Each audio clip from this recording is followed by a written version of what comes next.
getting rid of the trans stuff in the military, I think it's a good thing. If you look at what it cost us, the American public, people use the military as a way to get transition surgery. Most people who join the military don't join to fight for their country. They join because they are usually financially desperate. So most people, I would say, join like just to get free schooling or some kind of free education or some kind of like universal health care because it's so expensive to live. And so I would say that that is by design to attract people who are vulnerable into the military. So if anything, the fact that we live in a society that doesn't have particularly good health care is what's getting people that are trans to want to join the military. Hey, what's going on? How you doing? Hey, how are you? Not too bad. Are you here to show appreciation or do you have a difference in perspective? Difference in perspective, but I also want to thank you for being kind in your responses and not calling people stupid and stuff like that. Thank you. I appreciate that. I'm trying to work on not being an obnoxious asshole. So, no, you're totally fine. How are you today? Not too bad. How about you? Not too bad. What do you got for me? On the last guy's conversation on the gay stuff, Mm-hmm. Trump was the first president to actually, he was the first one to openly accept gay marriage. Okay. First president. He was also the first one to have a gay cabinet member. I'm listening. Sorry, I'm just researching at the same time. No, I'm writing down what you're saying because I'm just like I'm writing your points down. All right. So, fair enough. I like that. That's cool. I should do that. I've always wanted to do one of these TikTok things where I converse back and forth. I love that you're doing it. Yeah, you know what? I was just trolling around, like patrolling other people's lives and jumping in and chatting, and I'm like, you know what? It's time for me to actually, do my own thing and stop fucking around. No, I love people that have a difference of opinion. Mm-hmm. It's just these are my opinions. I think the trans stuff, getting rid of the trans stuff in the military, I think it's a good thing. If you look at what it cost us, the American public, people use the military as a way to get transition surgery. I'm actually in the gay community, and I know people who have specifically joined the military as transgender Mm-hmm. to get the surgery. Okay. And it's as somebody who's in that space, like, it's crazy to me that you hear people say this and you're like, what? Yeah. Like, what do you mean you get free surgery? And I've watched, and I can show you, I can send you multiple profiles and multiple things of people who have used the I wouldn't military. doubt it. I think I wouldn't doubt that. I'm not even going to contest that. Can I just start with the other stuff because it's probably really quick, the gay shit. Excuse me. Yeah, let's start with the gay stuff because that's probably really quick, and then we can have a conversation about people going into the military to be transgender or to get surgeries. So first and foremost, Trump's openly gay, cabinet member. That's totally true. Uncontestable. I think got overshadowed. Nobody really talked about it too much. I think it's a great thing. I don't think Trump hates gay people. He's a great cabinet member. I don't think Trump hates gay people. I think that he's comfortable with his party disliking gay people and he doesn't care, right? Like that's why you have people like Clarence Thomas and Ted Cruz actively and openly talking about wanting to undo protections for gay marriage, which is like a legitimate problem. I don't think that he cares. I don't think Clarence Thomas or Ted Cruz has actually openly said they want to undo protection. You can look that up. Clarence Thomas and Ted Cruz, the second that Roe v. Wade was overturned, talked about overturning the Supreme Court ruling that protected gay marriage. They were 100% on board with doing that. The conservatives are very comfortable. Cruz. Yeah, Ted Cruz. They're very comfortable not wanting gay people to get married. When did Ted Cruz say that? Right after Roe v. Wade was overturned. While we're on the phone or on here, is that okay? Oh, you want to look it up? I just want to see what he said exactly so I can... Sure. So we can go off that point. Not like, let's just see what he said to dive into that. Well, are you contesting that like conservatives are anti-gay rights? I would say most conservatives are not, actually. Like, most of the people I know that are conservative as being a person part of that community. Okay. Most of the conservatives I know are actually very accepting of it. What state do you live in? Because you are gay. I imagine you're living in a more gay community, and I can see gay conservatives existing, of course. In Missouri. Okay. Not at all. That's you would be so surprised at how many people are totally accepting. They're just not accepting of the trans stuff because I could see that. They don't want to see their kids, like in California.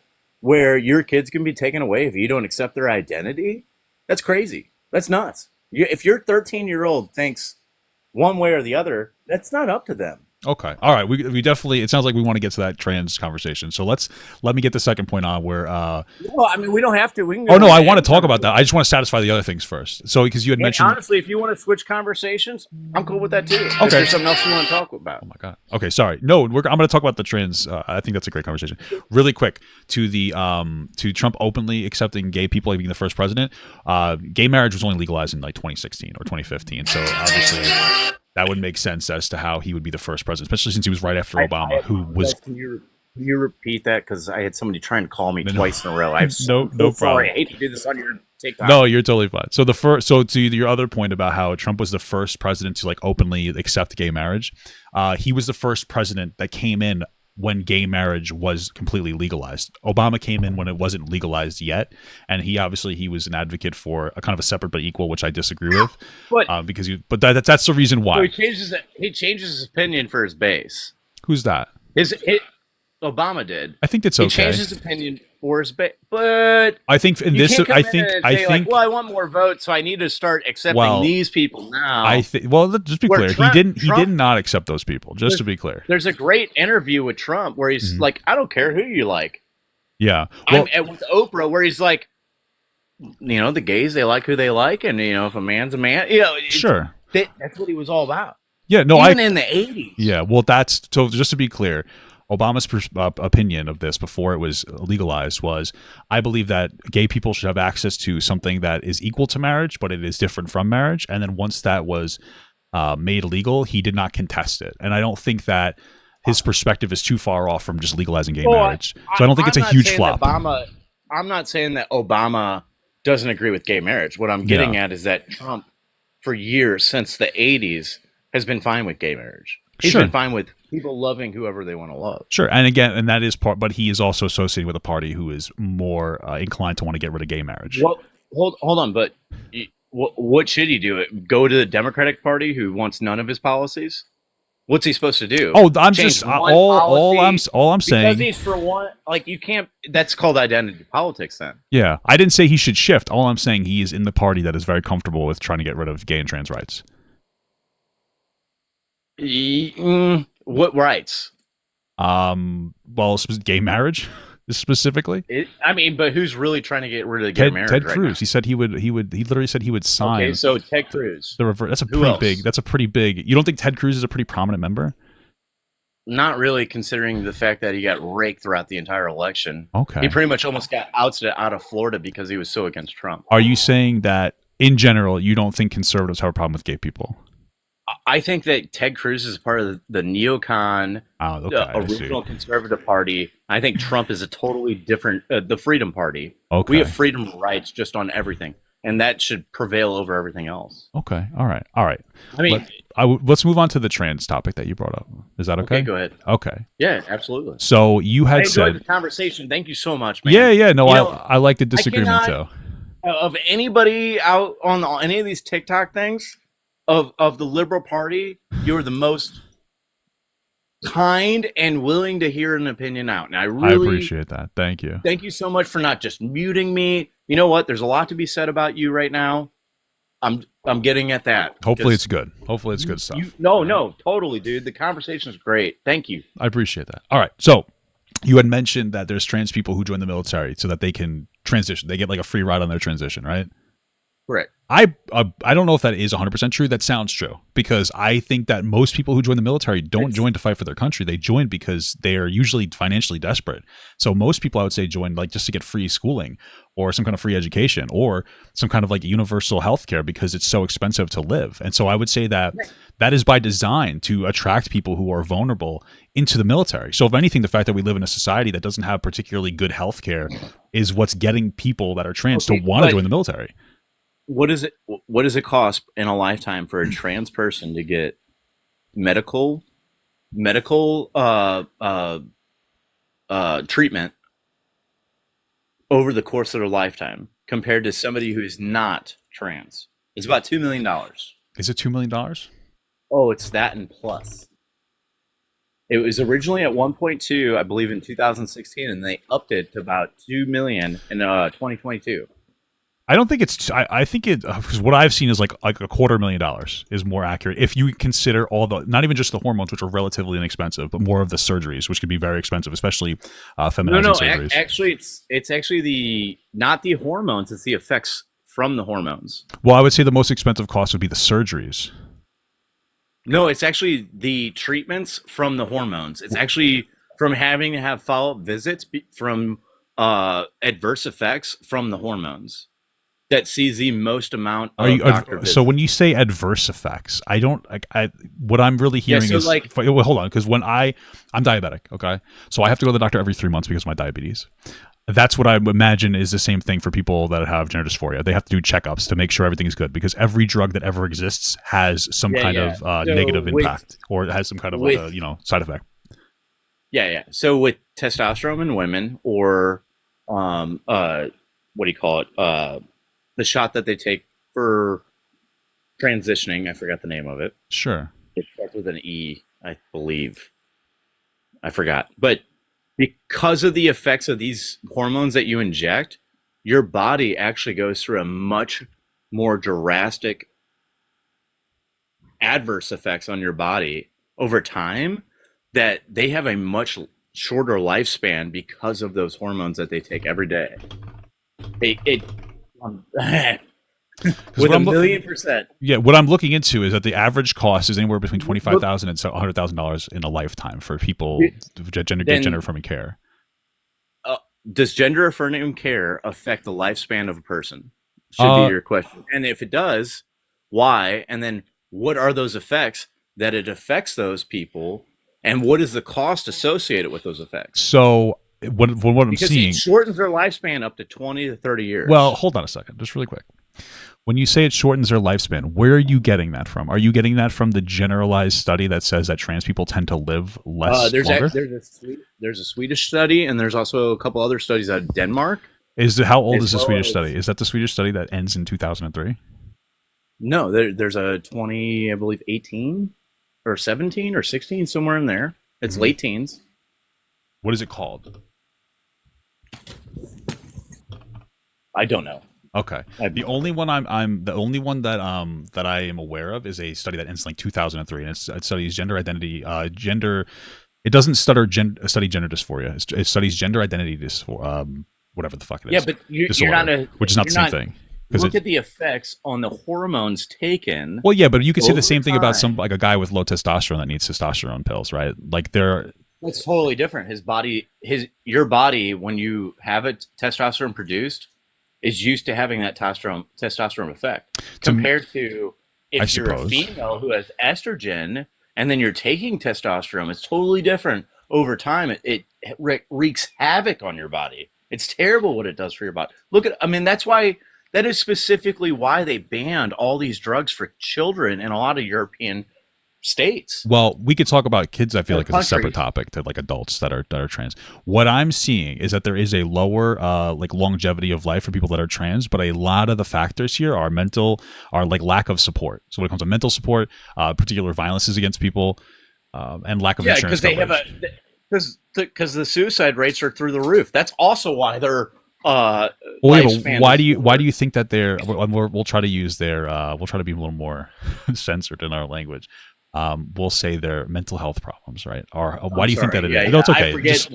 TikTok is a little different. If this was YouTube, I wouldn't give a shit. Sorry, buddy. I apologize. But they're that is typically higher.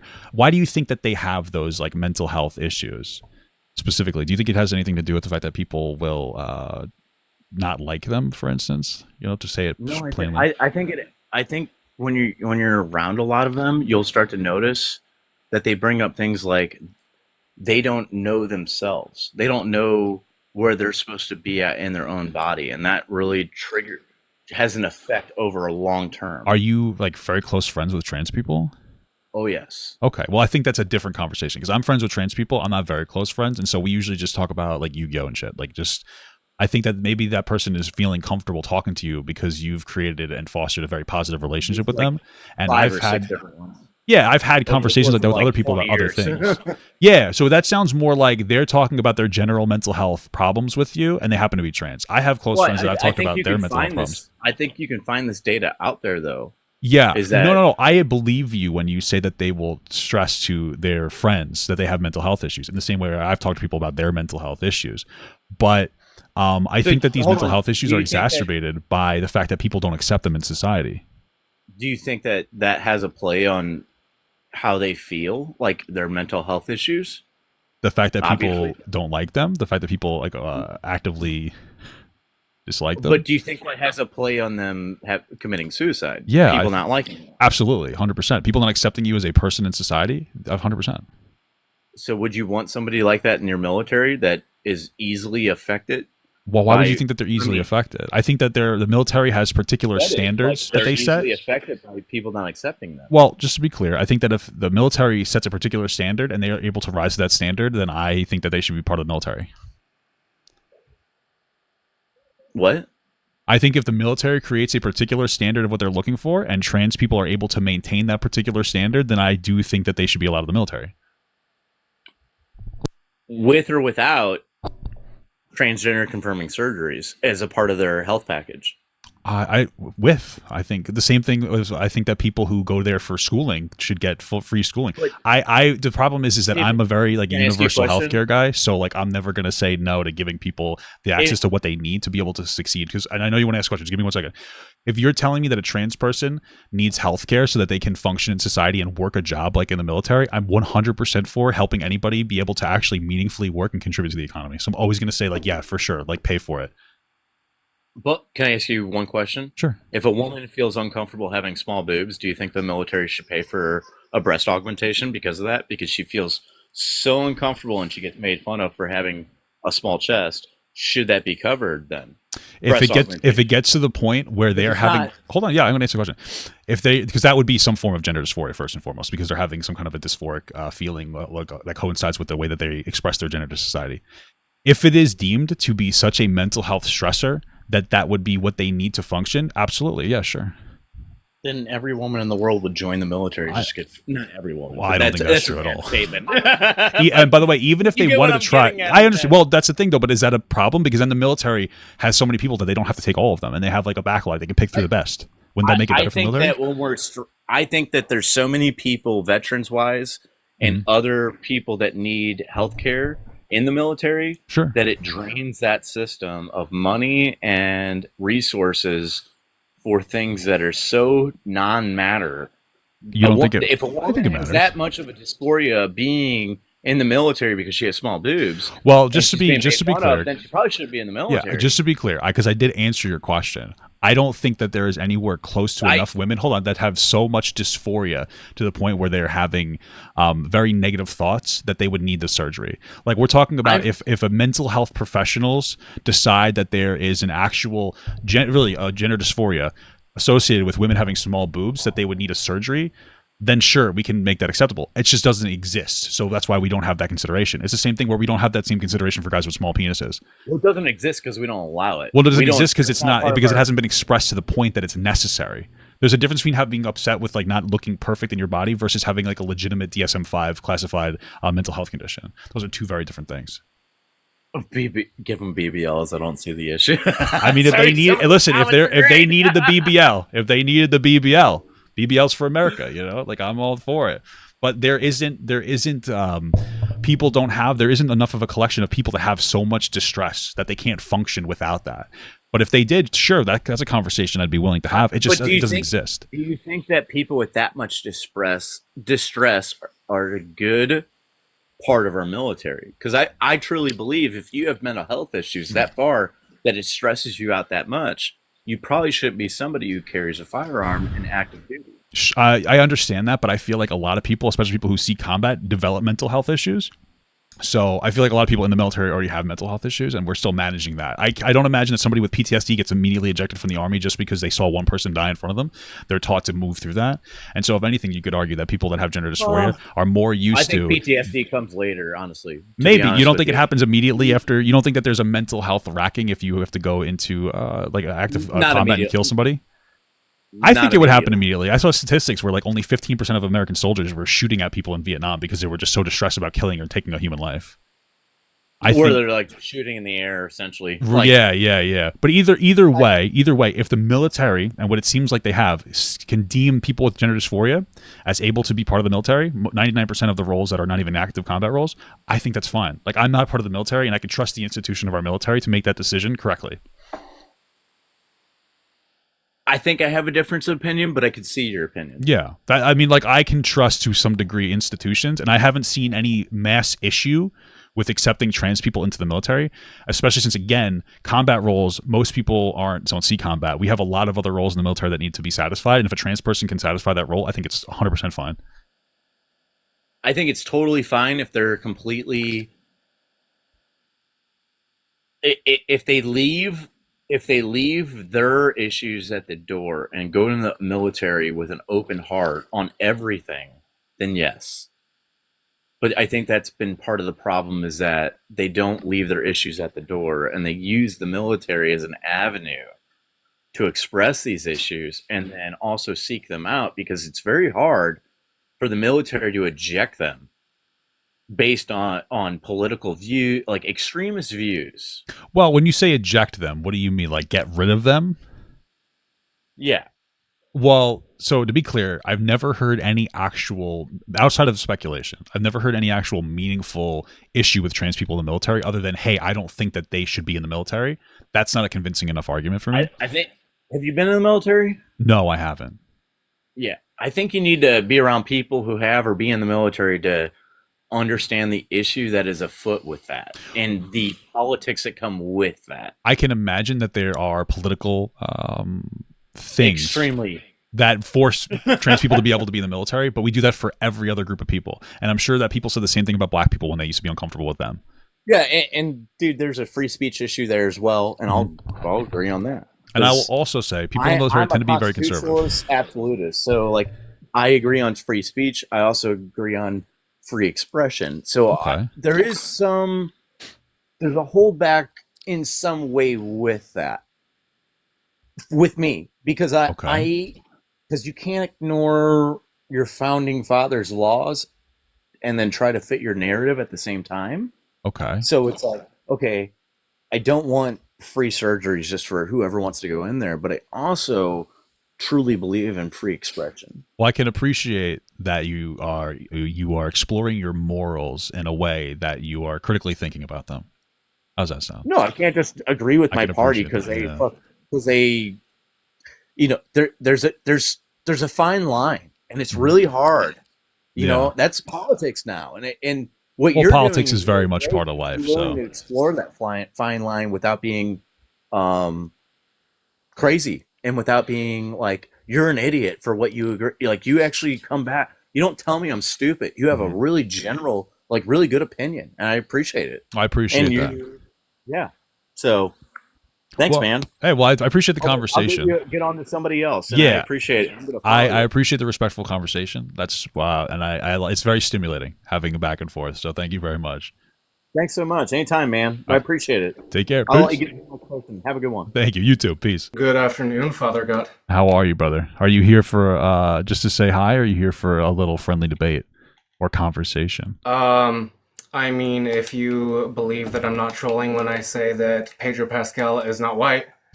Dude, Pedro, I'm sorry. I'm so sorry. Listen, Pedro Pascal is white. And what makes you say that? Because he has white skin. And that makes people white? Yeah, 100%. Of course. Okay, so I have a Hispanic friend who has, I don't really know how to say this without sounding like a racist, but slanty eyes. Okay, don't. But he's Hispanic. No, I'm not. I'm seriously not. Okay, I want to see where you're going because I'm curious. Real... We're treading on interesting territory. Okay, so they have a particular eye shape. What's your point? Yes. Does that make them Asian, or are they still Hispanic? No, they're Hispanic. It's an ethnicity. Okay, whiteness isn't an ethnicity. It's literally just the color of your skin. So when you say white, you mean just the color of the skin, no racial or ethnic anything behind those words? Yeah, because being white, there's nothing else really behind. There's no white race. There's just a white skin color. The concept of whiteness is like completely socially constructed, and historically has been used to put other groups out so that they can be racist towards them. Like back in the day, Italians weren't white, Irish people weren't white, Jews weren't white. Now they are considered white. It's just a complete skin whiteness. So if you don't accept, at least in my opinion, if you don't accept that Pedro Pascal is white, a white Hispanic person, then if you're gatekeeping him out of that category, because maybe as a white person you're uncomfortable with them being associated with you. Well, okay, so I've only started watching you like maybe 2, 3 months ago, so I was just kind of curious on why you were saying that. But I'm Hispanic myself, and I don't consider myself white. And again, I'm not trying to troll or anything, but I was just genuinely asking your thought process Do on you that. do you have fairer skin? Well, that's kind of the thing. To most Hispanic people, they see me as Hispanic, but to most white people, I mean, like in an ethnic sense, I suppose, they see me as Hispanic. So I Yeah. don't Well, really you know are how to. Hispanic. You're a well, you'd be a white Hispanic by my logic. Oh, white Yeah, Hispanic. white Okay. Hispanic. Yeah. Like you could be like a black Jew, you know, or ethnic. We're talking about ethnic. I guess a better example would be you could be a black Hispanic. There are black people. Like there's also colorism issues in like Hispanic countries as well. Okay. Well, that was the only conversation that I wanted to have with you. I just wanted to pick your brain on that subject. Thank you for letting me All on. right. Well, I appreciate it, brother. Take care. Yeah, you too. Bye. Peace. Hey, What's going on, brother? How you doing? I'm doing pretty good, Papa. I'm happy. How's it going? What do you got for me? You got any points of contention? Any conversations you'd like to have? So, uh, regarding the Trump thing, I didn't Okay. vote personally. Um, I was I just turned 18, so I could have voted, but I didn't. Okay. Um, and a lot of my friends are pretty avid Trump supporters, right?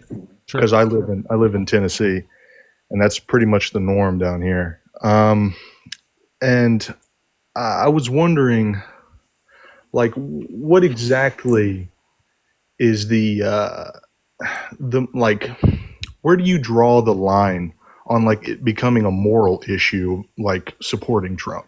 Do you get what I mean? Um, uh, maybe. Like I think I understand what you mean. I'm not 100% sure. It's a little bit of a vague question. So, What do you like, mean by? Because I don't think that people who vote Trump are inherently immoral. If that's what you're asking me. yeah, but when you look at it from the standpoint of um, like how they exclude like take Ukraine for example, they sort of stop empathizing with the people of Ukraine because their leader is telling them that's what they're supposed to do. You know what I mean? Yeah, I think. Okay, yes, I think that. See, from a moral, I mean, here's the thing. I think that MAGA supporters love Trump a lot, and Mhm. so they're willing to take whatever he has to say as fact, even though there's a tremendous amount of misinformation coming out of him. I think a lot of that has to do with the fact that people are a little bit sick and tired of the status quo that's been going on, and so they are not really engaging with what's actually being said outside of the fact that it's refreshing. Yeah. That's what I think when it comes to most people who are voting for Trump. It is a moral issue because Putin is an incredible dictator threat, and not supporting Ukraine is probably one of the weakest things that we could possibly do, Mhm. especially since it costs us, I think, on average, every American like $60 a year to support Ukraine, and they're dying for their freedom, and they're keeping the war away from us because if we allow them to push through Eastern Europe, that's going to start World War III, empowering Russia to feel like they can push through Eastern Europe. That's what will start the actual problem. And I think that maybe there's hopefully a way to frame it for some of these people to understand that. Yeah, that's one of my biggest problems is that a lot of the people down here they don't want to have that conversation. They just want to be a part of the herd. Do you get what I'm saying? Yeah. I think the biggest thing that I would say that a lot of conservatives are resonating with right now, to be very charitable, is probably money. I think people are sick and tired and feel like they're spending their entire life working for nothing, which is totally understandable. And they look at the government, and the government has failed them. And they've there is probably waste, fraud, and abuse. It's probably not even close to as bad as people think. But it's not about how much money we're giving the government. It's how much money people don't have to spend on their own lives. And when you're seeing house prices massively inflating and exploding, and healthcare prices inflating and exploding, issues that other countries have but our Western allies don't have to the same degree, I think that's why we are less willing to pay tax money, because we're misdirecting our frustrations of lack of money towards giving it to the government rather than to not being able to live properly, which is the government's fault, because neither side has effectively dealt with the housing crisis or the healthcare crisis, which is just a reality. And so, there may be common ground there to try to get your friends just in the like, yeah, I understand your money frustrated, but do you think that it's because we're giving money to Ukraine to defend our freedoms? Or do you think it's because nobody's going to deal with the housing crisis or the healthcare crisis that we have in America? I get what you're saying. Yeah. Makes sense. That's how I try to frame it. All right. And another question is, at what point do you sort of just let them be a Trumper? You know what I mean? It depends on to what degree. The only people in my family, well, a lot of people in my family voted for Trump. We don't talk about politics too much, but it does come up sometimes. And mostly with my mother and my mother-in-law. And I obviously love them very much. And the only real comment that I said to them, sometimes I'll bitch about politics, but they don't really want to talk about it. The only thing I really said to them, because there's a threat of Medicare and Medicaid getting cut, and I say that I hope you guys suffer with the decision that you made, like half jokingly to them, and they laugh, but they're on these services. And that's pretty much it. Like, it's hard to have, I don't usually take debates home with me and have like deep conversations with like friends and family, just in general. I especially don't like to prompt it. But it's difficult. I don't know. I don't really know what the answer is because I don't do it myself. So I don't think I could guide you on how to have a productive conversation with your friends and family. Okay. Well, I think you've given me some good insight. Okay. Well, I appreciate that. I'm happy I was able to help. Yeah. I'll just keep fighting the good fight and try to, change as many hearts as I can, because this country is going to hell in a handbasket. I agree with that, brother. God bless and good luck to you. All right. God bless. Yo. How's it going? All right. My question was very similar to. I got a apology on YouTube. Sorry. Mm-hmm. To the last guy, Nathan. Okay. I have a lot of friends. Sorry, I'm not very social. No worries. But, Don't worry about it, brother. My closest friend for the last 10 years, he voted Trump. Okay. And I keep seeing all these things like, oh, family and friends stopped dealing with their friends because they voted Trump or whatever. Sure. And for some reason, he stopped talking to me like 3 weeks ago. Interesting. And I'm nothing but cordial and nice and accepting. But the reasons why he told me that he voted for him was what was it? His main point was like probable pipeline building for like cheaper gas and stuff. So you voted for Trump for cheaper gas? That's the only valid point that he told me about. Oh, okay. But and I'm trying to see if I should, like, kind of what you're doing is like finding that middle ground to be like, politics is cringe. Let's not be cringe. Let's still be like broskies, but like don't shut each other out. Yeah. And at what point can you do that? At what point can you not shut someone out? Yes. I mean, I think fundamentally it comes from motivation. Like, why did you vote? Like I was saying before, my mother, I think, voted because a big part of her thing was she felt like the border was a problem. She felt like the border was a problem. She did feel like inflation was rough. And I will say that Democrats weren't explaining why we were having these problems very well for the border specifically. The biggest issue really was that there was a backlog of people that wanted to come in and they couldn't come in during COVID because we had massive shutdowns, which made sense, but that was never explained. When it comes to grocery prices and inflation, a lot of that was because we just came out of COVID, and that had a pretty big disturbance on the amount of money that was available inside the market, and so that was going to take a hit, as well as like the war going on in Ukraine and Russia. And if you compare us to our other Western allies, we did probably the best when it comes to managing our inflation and then other countries, but nobody talked about that on the Democratic side, and so people weren't educated on that. And so I would first identify why people voted the way they did. Like, what was their motivation? Do they hate gay people, or do they just feel like he might have been better on the economy? You know, that's really where you start. Low key, like I know trans people. I have gay family members and stuff. Mm-hmm. And he has always been against like stuff like that. Well, then that might have appealed to him more than anything else. He might be the kind of person that's okay with massive economic failure as long as gay people are shunned from society. So, yeah, I think I'm starting to come to terms with that. mm-hmm. Like yesterday, I was talking to my friend about it, who's a doctor. She was like, "You deserve better than him as a best friend," Mm-hmm. and I was like, "I think you're right."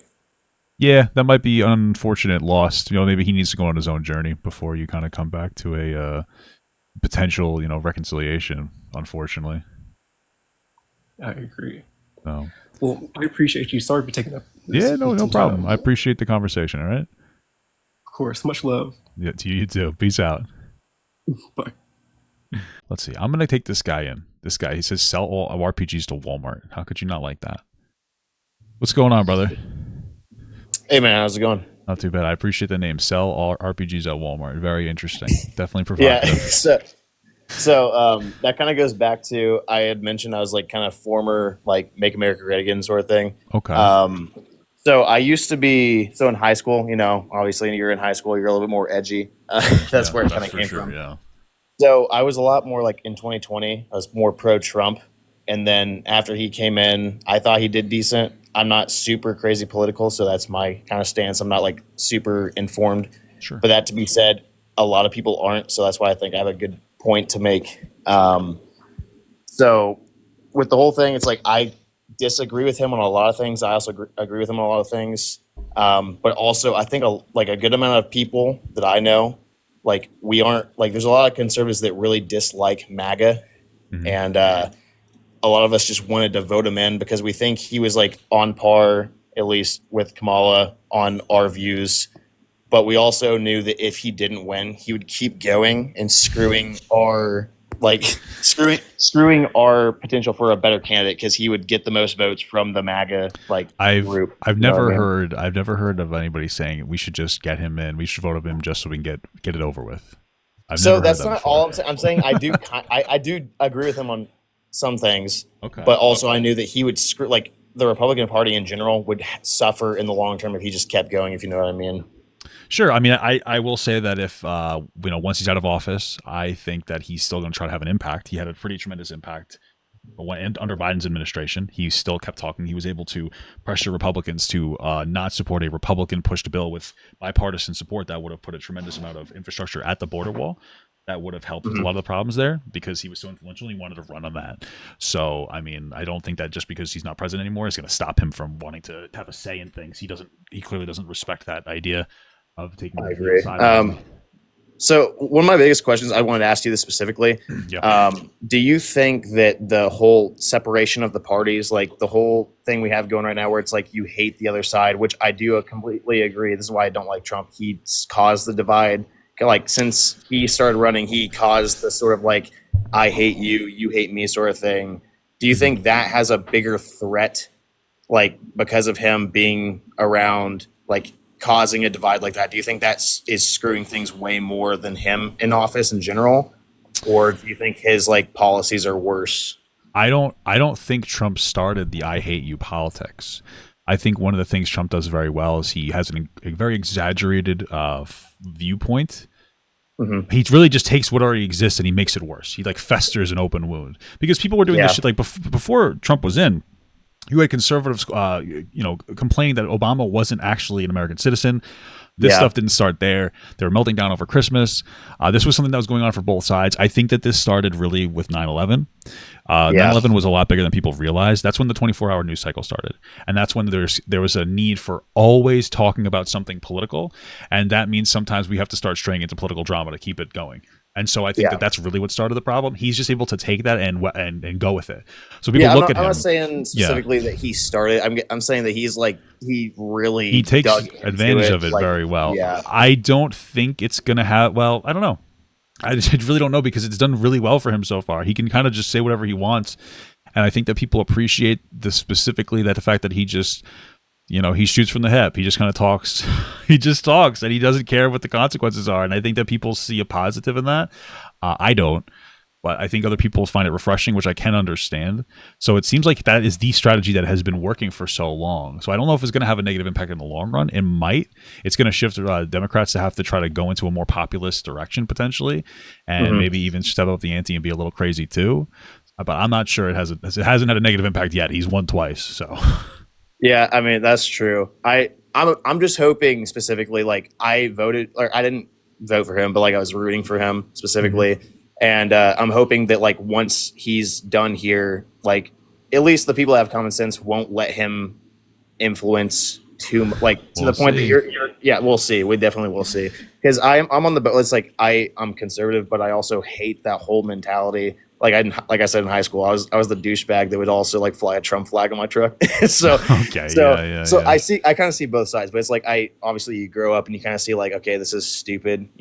Like once you get out of high school, you're kind of like, okay, this is stupid. The way people are treating politics, like it's just kind of high school behavior. Yeah, it's like a shit show. Yeah. Yeah. So I'm just hoping that once he's out of the picture, at least a few years down the road, we can kind of get back to like a more respectful sort of space. We can hope, the maybe we'll have a rubber band effect, and we'll continue to go a little too far right, and then we'll kind of just snap back into something a little more commonsensical. We can hope. Let's hope.